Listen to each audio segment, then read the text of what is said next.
Movie शुरू होती है तो हमें एक लड़का दिखाया जाता है जिससे मैरिन लाइफ स्टडी करने का काफी ज्यादा शौक था। उसका नाम भी शार्क बॉय था। ये नाम उसके फादर ने रखा था क्योंकि उन्हें भी शार्क्स में काफी ज्यादा इंटरेस्ट था। वो भी शार्क्स पे बहुत ज्यादा ख्याल रखता था और सोशी उन्हें खिलाता था। एक दिन उनके लैब में काम कर रहे होते हैं कि तभी वहां पर बहुत बड़ा तूफान आ जाता है जिसकी वजह से पूरी लैब डिस्ट्रॉय हो जाती है। शार्क बॉय और उसके फादर जैसे तैसे करके अपनी जान बचा लेते हैं, लेकिन एक दूसरे से अलग हो जाते हैं। वो समंदर के बिल्कुल बीचों बीच होते हैं। शार्क बॉय के पास एक शार्क आती है, लेकिन वो उसे पहचान लेती है और दूसरी शार्क से कहती है कि ये मेरा दोस्त है, तुम इसे कुछ मत कहना। वो शार्क बॉय को अपने साथ केव में ले जाती है ताकि वो खतरे से बच सके और फिर शार्क्स के साथ वो रहने लगता है। शार्क उसकी नई फैमिली बन जाती है, उसे बहुत सारी चीजें सिखाती हैं जैसे कि स्विमिंग सिखाती हैं और सरप्राइजिंगली शार्क की तरह उसके फिन्स और रेस्पिरेटरी ऑर्गन्स निकलने लगते हैं। उसके टीथ भी शार्क की तरह हो गए थे। फिर हमें एक लड़का मैक्स दिखाया जाता है जो कि एक स्टूडेंट था। वो सबको बता रहा होता है कि मैंने शार्क बॉय के साथ फिशिंग की हुई है। मैक्स शार्क बॉय को अपने घर ले आता है और अपने पेरेंट्स को भी नहीं पता लगने देता। वो उसे पानी में रख लेता है। शार्क बॉय मैक्स को बताता है कि मैं अपने फादर को ढूंढना चाहता हूँ जो कि खो चुके हैं और इसलिए मैं हर जगह ट्राई कर चुका हूँ। फिर मैक्स को एक लड़की दिखाई देती है जिसके बालों में पिंक से आग जल रही होती है और उसकी स्किन ऐसी थी जैसे कोई मोल्टन लावा। मैक्स उसका नाम लावा गर्ल रख देता है। वो मैक्स को बताती है कि वो शार्क बॉय के साथ एक जगह को बचाना जाना चाहती है जहाँ पर बहुत तबाही हो रही है। इसके बाद शार्क बॉय और लावा गर्ल वहाँ से चले जाते हैं। मैक्स असल में ये कहानी अपनी क्लासरूम में सुना रहा होता है। बच्चे उसे कहते हैं कि तुम्हें ये टास्क दिया गया था कि तुमने कोई असली कहानी सुनानी है। तो मैक्स कहता है ये असली ही कहानी है। सिर्फ एक गर्ल उस पर ट्रस्ट करती है और बाकी सारी क्लास कहती है कि तुम झूठ बोल रहे हो और अगर वाकई सच्चे हो तो किसी दिन लावा गर्ल और शार्क बॉय को क्लास में लेकर आओ। मैक्स कहता है कि मैंने उन्हें काफी टाइम से नहीं देखा, वो कहीं चले गए हैं। तो सारी क्लास उसका मजाक उड़ाने लगती है। मैक्स अपनी डायरी में लिख लेता है कि नो ड्रीमिंग, यानी अब से कोई ख्वाब नहीं देखेगा, ना ही किसी से ये बात शेयर करेगा। और उसकी डायरी में उसके काफी सारे ख्वाब थे जो कि उसके ड्रीम्स थे, जो वो चाहता था कि उसकी लाइफ में पूरे हों। लेकिन जैसे वो क्लासरूम से बाहर आता है काफी बच्चे उसका मजाक उड़ाने लगते हैं और उससे उसकी डायरी छीन लेते हैं। वो घर आता है और सो जाता है। अगली मॉर्निंग जब उसकी आंख खुलती है तो उसे शार्क के प्रिंट्स नजर आते हैं। जब वो नीचे जाता है तो उसे लावा गर्ल और शार्क बॉय के आने की लगता है जैसे वो कुछ खा के गए हैं इसके घर से।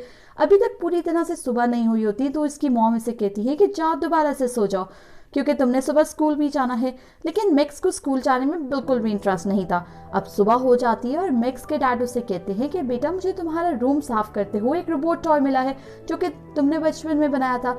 इसके बाद मैक्स स्कूल चला जाता है और जब वो उसे डायरी मिलती है तो वो बहुत ज़्यादा उस पर गन मचा होता है, यानी कि बच्चों ने उसकी डायरी को ख़राब कर दिया था।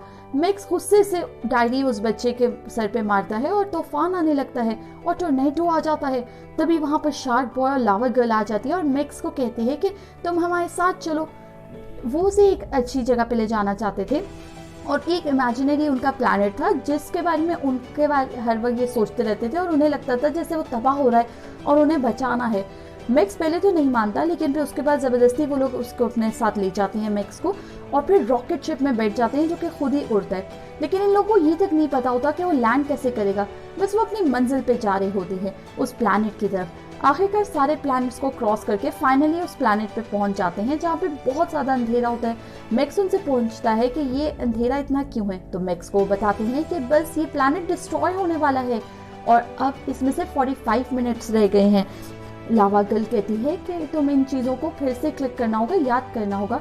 और फिर साथ ही साथ बहुत डार्कनेस आने लगती है वहाँ पर। और ये डार्कनेस जो थी वो लोग उसके बाद ऑब्जर्व करते हैं कि कुछ बच्चे एक कोस्टर ले रहे होते हैं।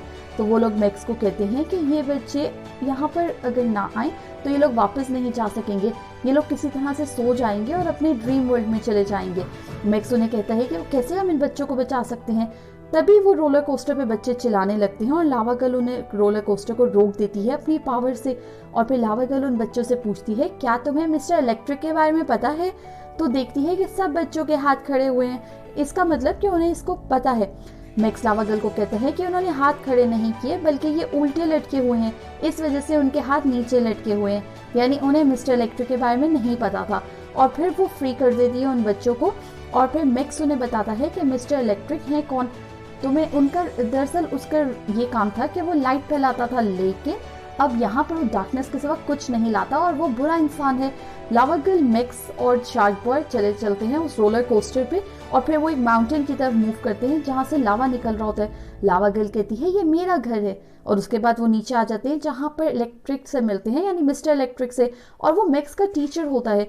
तभी मिस्टर इलेक्ट्रिक की टीम उन पे अटैक कर देती है। शार्क बॉय और लावा गर्ल उनसे लड़ने लगते हैं। मैक्स प्लग निकाल देता है जिसकी वजह से शार्क बॉय तोड़ देता है उसको। मैक्स शार्क बॉय से पूछता है क्या प्लग निकालने से सब कुछ ठीक हो जाएगा, लेकिन लावा गर्ल कहती है कि नहीं, वो ऐसे नहीं मरने वाला।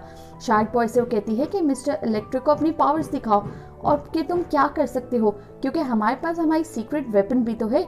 लेकिन शार्क बॉय और लावा गर्ल मैक्स से कहते हैं कि तुम अपने ड्रीम्स को याद करो, तो हो सकता है वो कोई हेल्प कर सके। तो मैक्स कहते हैं मुझे तो अपने ड्रीम्स याद ही नहीं है, मैं इसीलिए तो उन्हें डायरी में लिखता था। लेकिन मिस्टर इलेक्ट्रिक उन तीनों को उठा के दूर फेंक देता है और वो तीनों फिर से ट्रैवल करने लगते हैं। शार्क बॉय मैक्स को बताती है कि इसकी दूसरी तरफ एक ऐसी लेयर है जो कि तुम्हारे ड्रीम्स को रिवर्स कर सकती है, इसलिए तुम्हारा उन ड्रीम्स को याद करना बहुत ज़्यादा ज़रूरी है, क्योंकि इसी की वजह से हम मिस्टर इलेक्ट्रिक को रोक सकते हैं। लेकिन इस दौरान वो तीनों ड्रीम ग्रेवयार्ड में गिर जाते हैं।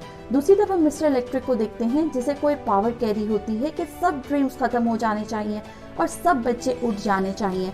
मिस्टर इलेक्ट्रिक उसे बताता है कि जी मैंने ऐसा ही किया है, मैंने शार्क बॉय, मैक्स और लावा गर्ल को ड्रीम ग्रेवयार्ड में फेंक दिया है जिससे उनके सारे ड्रीम्स डैमेज हो जाएंगे। तो वो पावर मिस्टर इलेक्ट्रिक को कहती है कि वहाँ काफ़ी पुराने ड्रीम्स भी हैं जो कि लोग रात में देखते हैं, लेकिन मैक्स डे ड्रीम करता है और वो दिन में भी ख्वाब देख सकता है और इसे इस चीज़ का पता नहीं, और अगर इसे बात का इसे पता लग गया तो वो हमें तबाह कर सकता है। लावा गर्ल मैक्स को फोर्स करती है कि किसी भी तरह से वो ड्रीम देखे और ताकि वो निकल सके यहाँ से। तो मैक्स जैसे अपनी आंखें बंद करता है उसे भूख लगने लगती है। लावा गर्ल उसे लावा स्टोन्स देती है और वो जैसे ही उसे खाता है उससे कानों से धुआं निकलने लगता है। उसके बाद मैक्स कहता है कि मुझे नींद आ रही है और हो सकता है कि मैं सो जाऊं, लेकिन तभी डार्कनेस भरने लगती है वहाँ पर और मैक्स कहता है कि मुझे मेरा ख्वाब याद आ रहा है। इस जगह पे मैंने 2 हाथ देखे हैं और वो वही रोबोट टॉय के हैं जो मैंने बचपन में बनाया था। और फिर वो देख लेता है उनको और फिर वो इससे अपनी हेल्प लिया करता था होमवर्क में। फिर वो उस रोबोट टॉय को ढूंढते हैं। मैक्स उस रोबोट टॉय को जगा के पूछता है कि हम प्लैनेट को कैसे बचा सकते हैं। वो रोबोट टॉय से बताता है कि तुम सो जाओ, तुम्हें ड्रीम्स आएंगे और वही हमें यहाँ से निकाल सकते हैं, लेकिन तुमने यहाँ नहीं सोना। और वो कहता है कि तुम मिल्क और कुकीज़ के लैंड में चले जाओ, वहाँ जाके सो और हो सकता है वहाँ तुम्हारी कोई मदद हो सके। अब शार्क बॉय चूंकि खुद मूव नहीं कर सकता था इसलिए उसकी आंख पे मूव करता है और रोबोट उन्हें बताता है कि कुछ इतने प्यारे ड्रीम्स होते हैं कि वो रियलिटी में कन्वर्ट हो जाते हैं। जैसे ये शार्क बॉय और लावा गर्ल, ये तीनों रोबोट की आंख और फेस पे ट्रैवल कर रहे होते हैं और फिर ये लोग ड्रीमी ट्रेन ऑफ थॉट्स पे पहुंच जाते हैं और फिर वहां से जंप करने के लिए, कुकीज लैंड में पहुंचने के लिए जंप करते हैं। शार्क बॉय उन्हें बताता है कि हमारे पास सिर्फ 20 मिनट रह गए हैं। यहाँ पर बड़ी बड़ी कुकीज़ होती हैं जिसको देखकर लावा गर्ल कहती है कि इसको खाने वाले ज़रूर जाइंट होंगे। तभी वहाँ पर 2 जाइंट्स आ जाते हैं जो कि कुकीज़ को खाने लगते हैं और तभी वो तीनों वहाँ से जंप कर देते हैं और जंप करके एक पेस्ट्री पे आ जाते हैं। ये इनफैक्ट मैक्स का एक ड्रीम था और वो सोचता है कि ये दोनों जाइंट्स तो मेरे पेरेंट्स जैसे लग रहे हैं। और अब वो लोग मैक्स को कहते हैं कि तुम सो जाओ ताकि तुम्हें अच्छा सा ड्रीम आए। अब शार्क बॉय बहुत खुश हो रहा होता है कि तभी एकदम से वहाँ काला तूफान आ जाता है जिसे देखकर सारे परेशान हो जाते हैं। वो मैक्स को अपनी नींद से उठाने के लिए बहुत कोशिश करती है लेकिन वो जाग ही नहीं रहा होता। फिर लावा गर्ल अपनी लावा पावर यूज करके उसको उठाती है। तभी मिस्टर इलेक्ट्रिक वहां पर आके अटैक कर देते हैं लेकिन लावा गर्ल और शार्क बॉय उनसे लड़ने नहीं पाते और फिर लावा गर्ल मेल्ट होकर लावा बन जाती है और शार्क बॉय भी बहुत वीक हो चुका था। वो मैक्स से कहती है कि अब तुम ही हमें बचा सकते हो। शार्क बॉय मैक्स से कहता है कि तुम एक पावरफुल ड्रीम देखो जिसमें तुम हमारे लिए एक अच्छी सी बोट बनाओ, लेकिन मैक्स जो इमेजिन करता है तो एक फनी बोट बन जाती है। खैर वो लोग पहले तो काफ़ी परेशान होते हैं कि ये क्या बन गया, फिर वो लोग सोचते हैं कि इसे क्यों ना मिल्क स्ट्रीम में उतार दिया जाए और फिर वो उस पर बैठ जाते हैं और वो उसे कहते हैं कि तुम ड्रीम देखो। तो फिर मैक्स उसे कहता है कि तुमने क्या देखा ड्रीम में, और फिर मैक्स उसे बताता है, कुछ ड्रॉ करके दिखाता है जो कि एक फ्रोजन हार्ट होता है जो कि सब कुछ फ्रीज कर सकता है और ये आइस कैसल में मिलेगा। शार्क बॉय बताता है कि उस आइस कैसल की जो प्रिंसेस है वो बहुत खूबसूरत है, लेकिन लावा गर्ल कहती है कि नहीं, वो बहुत क्रूअल है और वैसे भी वो आइस से बनी हुई है और मैं फायर से, तो हम दोनों एक दूसरे को कैसे पसंद कर सकते हैं। फिर वो एक ब्रिज के थ्रू आइस पैलेस तक जाने लगते हैं। वो लोग उसे क्रॉस करने लगते हैं, लेकिन लावा गर्ल की वजह से वो मेल्ट होने लगता है। शार्क बॉय से कहता है कि तुम अपने नींद में चलो। मीनवाइल वहां पर मिस्टर इलेक्ट्रिक आ जाता है। वो उन्हें उस प्लैनेट के मालिक के पास ले आता है, जो कि इनफैक्ट मैक्स ही होता है। वो काफ़ी हैरान होता है कि मैं इतना पावरफुल कैसे। तो उसे पता लगता है कि जो उसकी ड्रीम वाली बुक थी उसको क्लास फेलो ने जो ख़राब कर दी थी, और फिर सारे ड्रीम्स उसके रियलिटी से चेंज हो रहे हैं। और वो क्लासमेट उस शार्क बॉय के पास आता है और वो कहता है कि इलेक्ट्रिकल तूफान के बाद तुम्हारे जो फादर थे वो सारी उनकी लेबॉर्ट्री ख़राब हो गई थी और वो सी के अंदर गिर गए हैं। तो वो फिर कहता है, अचानक से बदलने लगता है और वो कहता है कि तुम्हें सबसे जान छुड़ाने के लिए रियलिटी से जान छुड़ानी पड़ेगी। और फिर वो इसी के साथ उन्हें पिंजरे में कैद कर देता है और फिर सबकी पावर्स वहाँ रिड्यूस होने लगती हैं। सडनली उन्हें एक सॉन्ग सुनाई देता है, जिसको सुन के शार्क बॉय को गुस्सा आ जाता है और उसकी शार्क एबिलिटीज रिस्टोर हो जाती हैं और वो उस पिंजरे को तोड़ देता है। तभी लावा गर्ल की बाइक भी वहाँ आ जाती है, जिसे देखकर काफ़ी खुश होते हैं। और फिर वो मैक्स के क्लासमेट से उसकी ड्रीम वाली बुक भी वापस ले लेते हैं, लेकिन उसकी वो ड्रीम बुक डिस्ट्रॉय हो जाती है। तभी वो लोग कहते हैं कि हमें आइस कैसल जाना ही होगा, क्योंकि इसके बगैर हमारा सर्वाइवल ही पॉसिबल नहीं अब। तो फिर वहाँ पर वो तीनों पहुँच जाते हैं और क्रिस्टल हार्ट को हासिल करने के लिए शार्क बॉय आगे जाता है, लेकिन वो उसे हासिल नहीं कर पाता। फिर मैक्स उसका ग्लव पहनता है और वो क्रिस्टल हार्ट को उठा लेता है, लेकिन तभी वहाँ पर क्रैक्स होने लगते हैं और इसी बात की वजह से मैक्स के हाथ से वो क्रिस्टल हार्ट स्लिप हो जाता है और उसे गलती से लावा गर्ल पकड़ लेती है और वो फ्रीज हो जाती है। तभी वहाँ पर आइस प्रिंसेस आ जाती है और आइस क्वीन के पास वो लोग ले आते हैं और फिर उससे के पूछते हैं कि क्रिस्टल हार्ट को चुराने की तुमने क्यों कोशिश की। तो वो बताता है कि हम टाइम को फ्रीज करना चाहते हैं। तो वो आइस क्वीन कहती है कि क्या तुम लोग ये जानते हो कि वो मेरी पोजीशन के बगैर नहीं चलेगा, उसे मेरे से चल सकता है। तो फिर मैक्स उसे कहते हैं कि आप भी हमारे साथ चलें। तो आइस क्वीन के फादर आ जाते हैं और कहते हैं कि इस पैसल से ये नहीं जा सकती बाहर, क्योंकि बाहर खतरा है और ये क्रिस्टल हार्ट इस पैलेस की हिफाजत करता है और कैसल को प्रोटेक्ट करता है। आइस क्वीन के बारे में जो कुछ भी लावा गर्ल ने कहा था वो सच नहीं था, वो बहुत अच्छे दिल की मालिक थी। वो मैक्स से कहती है कि अगर तुम मुझे ये बता दो कि वो आइस क्रिस्टल किधर है इधर, तो मैं तुम्हें वो दे दूंगी। तो मैक्स उसे बता देता है कि वो आपके नेकलेस में है।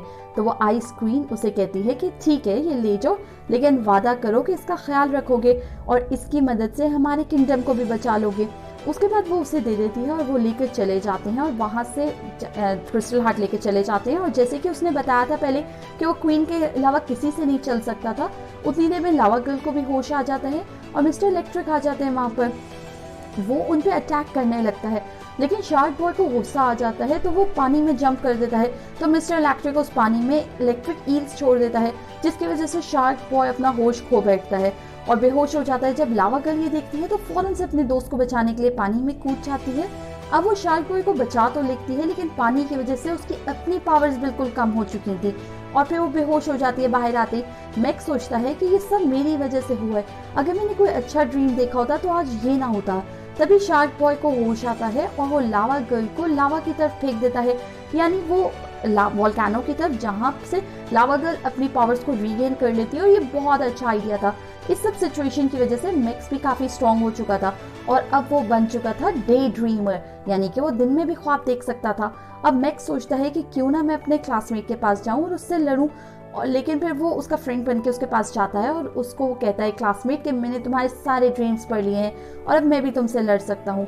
ये दोनों ड्रीम्स की वजह से एक दूसरे से लड़ते हैं और उसका क्लास फेलो एक अजीब सी मछली उसकी तरफ फेंकता है, तो मैक्स उसे एक बबल में कैद कर लेता है। मैक्स को एक आइडिया आता है, वो एक ड्रीम करता है जिसमें उसके क्लासमेट का ब्रेन फॉरवर्ड करता है और वो बहुत बड़ा हो जाता है उसका ब्रेन, जिसकी वजह से वो अपसाइड डाउन हो जाता है और उसकी टांगे ऊपर हो जाती हैं। दूसरी तरफ शार्क बॉय को हम देखते हैं, मिस्टर इलेक्ट्रिक उसको मिस्टर इलेक्ट्रिक को पानी में डाल देता है, जिसके बाद शार्क्स उस पर अटैक कर देती हैं। इतनी देर में मैक्स अपने क्लासमेट से कहता है कि देखो दुश्मनी से कुछ हासिल नहीं होने वाला, हम वरना मर जाएंगे, तो फिर हम अगर मिल के रहें और एक दूसरे के साथ मिल के रहें तो हम इस प्लैनेट को भी बचा सकते हैं। मैक्स उसकी तरफ आने लगता है, आगे बढ़ने लगता है और हाथ बढ़ाता है, लेकिन तभी उसका क्लासमेट नीचे गिर जाता है, लेकिन मैक्स उसे बचा लेता है और उसे कहता है कि देखो दूसरों के ड्रीम्स में मत आओ। और फिर इस तरह से दूसरों के ड्रीम्स खराब होते हैं और उससे बुरा असर पड़ता है रियलिटी पे। इतनी देर में लावा गर्ल के पास लाइट पावर आ जाती है और शार्क बॉय के पास रूलर ऑफ सी बन जाता है और फिर क्लासमेट भी उसका अच्छा हो चुका था। और फिर शार्क बॉय को कहता है कि जाओ तुम अपने फादर को बचाओ। तभी वहाँ मिस्टर इलेक्ट्रिक आ जाता है जो उससे पूछता है कि तुम ज़मीन पे जाके क्या करोगे। तो मैक्स का क्लासमेट उसे कहता है कि मैं एक अच्छा इलेक्ट्रिशियन बनूंगा। तो मिस्टर इलेक्ट्रिक कहता है कि तुम अच्छे नहीं बन सकते अर्थ पे जाके बिल्कुल भी। अब मैक्स मिस्टर इलेक्ट्रिक से कहता है कि तुम्हें तो मैं डिस्ट्रॉय करूंगा, मैं इस ख्वाब को ही खत्म कर दूंगा। मिस्टर इलेक्ट्रिक फौरन से जमीन पे जाने लगता है ताकि वो मैक्स को स्लीप से उठा सके, ताकि उसकी ड्रीम को खत्म करना कर सके वो। तभी लावा गर्ल मैक्स को बताती है कि सही टाइम पे जब तुम अपने ख्वाब से जागोगे तो तुम अपनी आंखें 3 टाइम्स ब्लिंक कर लेना। मैक्स ऐसा ही करता है। वो जब उठता है तो सामने तूफान आ गया होता है, मिस्टर इलेक्ट्रिक भी वहाँ होते हैं। मैक्स अपने टीचर से कहता है कि ये इविल मैन है। तो वो उसके इंस्ट्रक्टर उसे कहते हैं कि किसी के बारे में अच्छा या बुरा सोचना हमारे बस में होता है, इसलिए हम इविल उसे समझें या गुड समझें। दूसरी तरफ उसके पेरेंट्स भी मैक्स को ढूंढने के लिए बड़े हुए होते हैं, लेकिन अचानक से एक टॉर्नेडो आ जाता है और मैक्स की मदर को अपने साथ ले जाता है। लावा गर्ल उसे बचा लेती है और फिर टॉर्नेडो उसके फादर को ले जाता है, जिसको अब की बार शार्क बॉय बचा लेती है। अब मिस्टर इलेक्ट्रिक पूरी क्लास के सामने मैक्स को कहता है कि और फिर जब मैक्स का क्लासमेट आगे बढ़ता है तो इलेक्ट्रिक उसे शॉक दे देता है और फिर उसे कहता है मैक्स कि हमें अपनी ड्रीम से आइस क्वीन को बुलाना होगा, क्योंकि मेरे पास वो क्रिस्टल हार्ट है जो कि मिस्टर इलेक्ट्रिक को फ्रीज कर सकता है। अब वो लोग ऐसा ही करते हैं और फिर सब उससे बहुत ज़्यादा खुश होते हैं और फिर इंस्ट्रक्टर भी उसे कहते हैं कि मैं तुमसे इम्प्रेस हूँ, क्योंकि सिर्फ तुमने अपनी ड्रीम में ही नहीं बल्कि रियलिटी में बहुत अच्छा काम किया। और फिर इस तरह से वो उसको सपोर्ट करता है। और फिर मैक्स अपनी डायरी में लिखता है कि शार्क बॉय और लावा गर्ल बहुत अच्छे दोस्त थे और उन्होंने मेरी बहुत ज़्यादा हेल्प की। और वो स्टोरी का मॉरल ये भी लिखता है कि हमेशा अच्छे ड्रीम्स देखने चाहिए और फिर उनको रियल बनाने के लिए असल लाइफ में बहुत सारी मेहनत करनी चाहिए, तभी तो अच्छा रिवॉर्ड मिल सकेगा और इस बात का रिवॉर्ड भी मिल सकेगा। और इसी के साथ ये मूवी एंड हो जाती है। Thank you for watching.